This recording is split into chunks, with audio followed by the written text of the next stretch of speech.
श्रीगुरुभ्यो नमः। ॐ श्रीमात्रे नमः। हरिः ॐ। अथ श्री अश्वारूढा वाराही ध्यानस्तोत्रम्।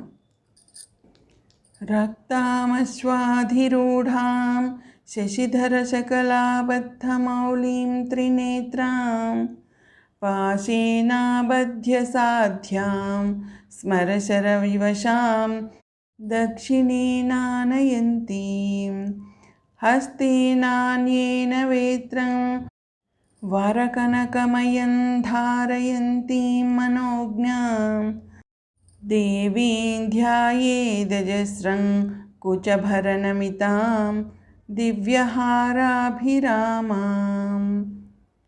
ॐ श्री अश्वारूढा वाराही देव्यै नमः।